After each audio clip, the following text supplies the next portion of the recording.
is that? This is a fisheye. Yum, yum. It's a little crunchy. Not bad though. Disgusting. You don't Here's a wanna- fish.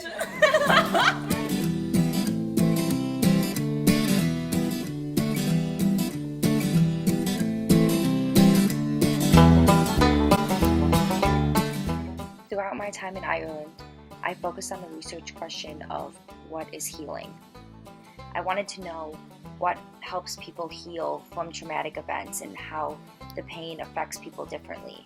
I wanted to see how healing differs from person to person and whether or not they're able to reconcile after the fact and ultimately look at that person or group of people differently later on because of that reconciliation. I talked with many different people throughout my time in Ireland and Scotland and learned that each person heals differently, but most people came to the common understanding that healing means wholeness. The word healing means for me more as something to get whole. That each of us needs healing, and that healing has to do with wholeness. Or for me it's more to become a wholer human being. But time, I always think time makes things better. The problem is whether people take your trauma seriously. So you might tell somebody about your experience, but they might not be listening, or because the experience might be quite small, they might not take it as serious. And the question is whether it's better to just get on with it, but then the problem is that it never goes away, does it? Unless you've had it resolved. Over time, I think people generally accept, but I think it takes time. The greatest acts of reconciliation were not right after the conflict, but decades later. It takes time to figure out what the conflict is and how to properly reconcile. I think, well, the old adage, time is a great healer, you know, because time puts things into perspective. You know, the strong feelings that you felt previously dissipate, and you get a bit more perspective and objectivity, and you think, well, actually.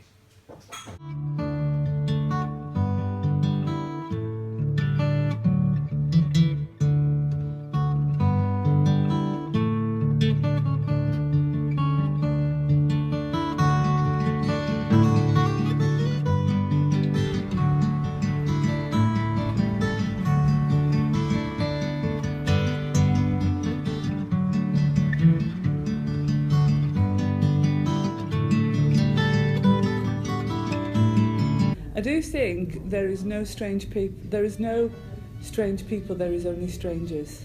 And when you get to know people, you realise that most people are generally very nice. And then if you get to know people, you realise why they react or do things the way they do. Because I've met people that instantaneously dislike me, and I would never understand why they don't like me, but they've had an experience of somebody like me in the past. And they've reacted not to me, but to the person. It takes the people who did get what they want to also, you know, to help those who didn't get their way. You know what I mean? I think the main thing is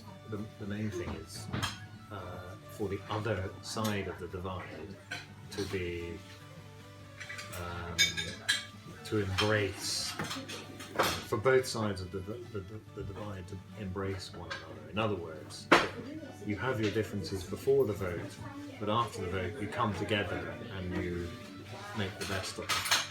I think that's really important. So there's a responsibility on both sides, really, isn't there, to heal the divisions. Tom McGill, the founder of Second Chance for Change and the Turning Points Project, came to speak with us when we were in Belfast about his first-hand experience when meeting the enemy. He is a Protestant, and so is his father, and when he went to prison, he met a Catholic during a hunger strike. He says, "I thought he would be a monster, and I was terrified for my safety. I was expecting violence and hatred. But he was so vulnerable and close to death. He says that meeting his enemy and looking him in the eye changed his complete view on the situation. He says, "My enemy became my teacher." This experience turned Tom away from a life of crime and violence and helped him see the light and create these two projects. His projects help both people suffering from special needs and prisoners create a film of what happened to them so that they can see their conflict and trauma from an outside perspective. This helps them with healing through the arts. The best way to do this is to create a safe space. Tom says to create a safe space, he tries to model their behavior. He starts by sharing his own film and never asks people to do something that he wouldn't do. He shares with them and encourages them, so there's a no judgment zone. He encourages people to take risks. It takes time to build this kind of trust slowly and gradually, but if you model it and be the example and demonstrate your values really clearly, people will follow along.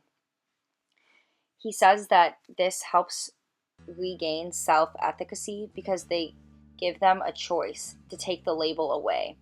These people now become the authors and agents of their own story. They lose the paranoid, murderer, schizophrenic label that they get stuck with for so long and now have the chance to start completely fresh.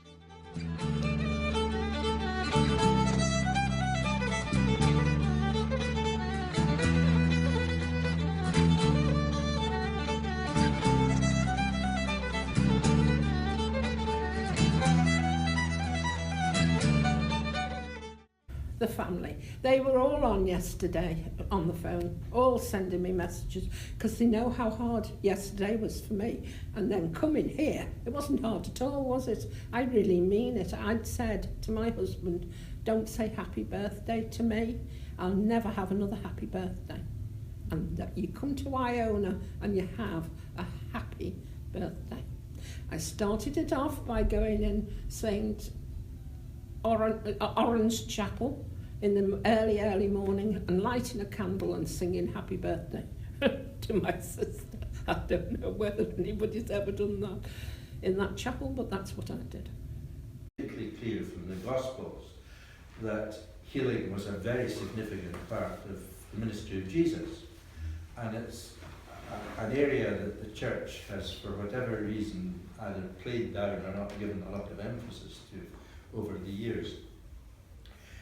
But for the Iona community, the Iona community's understanding of an approach to healing doesn't rule out the possibility of miracle cures, of kind of unexpected things happening. But it's based in the belief that each of us needs healing, and that healing has to do with wholeness.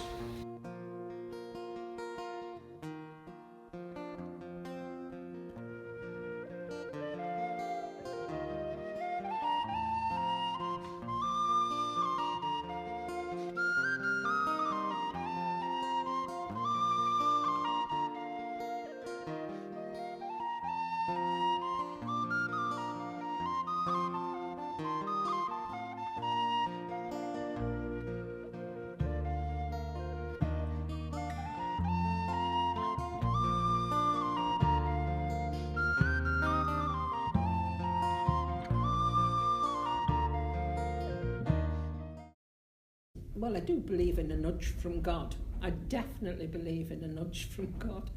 But there was a problem with the family, which our family is a huge, big, tight family that never, I would say, would have a row or argument about money. Okay. But it happened. And my eldest sister was cut off from my other sister, my twin sister and I, and my brother. And we didn't speak for quite a long time. When my father was dying, we met and we were fine with each other, but she then came back. We didn't keep in touch. She then came back to Liverpool, and she didn't shop in Liverpool because she would shop in very exclusive shops, my eldest sister. And I was going into Liverpool and on the train, and I thought, Sheila's back up in this area now. I could meet her. And as I got off the train, went to a main big shop, before I got there she was. Now, we hadn't spoken for a good few years, and I always felt it was my mother. She wouldn't have wanted us to be estranged. I always thought that it was a nudge from my mother, and that's when I'm saying don't really want to know. I want to know about nudges from God, but this was definitely a nudge from my mother. She wouldn't have her girls fallen out, so we definitely reconciled them. It's ideal, and we would like to have people forgive. I think people can accept that someone asks for forgiveness in pain, but I think there are situations where people cannot offer forgiveness. Forgiveness is also a very Christian perspective. So we're informed by Christian faith that forgiveness is something we should do. It's a little bit different in Judaism. It's not necessarily the same emphasis necessarily placed on it. Not forgetting, honoring the dead, respecting. I think you can have reconciliation without having forgiveness. It's be done in small groups, this healing prayer, and I have experienced such peace, such amazing. I'm not the one that will be, and I think it's my fault, looking for this miraculous, this immediately, but I do know, and I truly believe this, that every prayer is answered. We do not always understand that it's been answered or will be answered, and we might not know for a long time. But if you look, when you're as old as I am, and you look back on your life, your prayers are answered.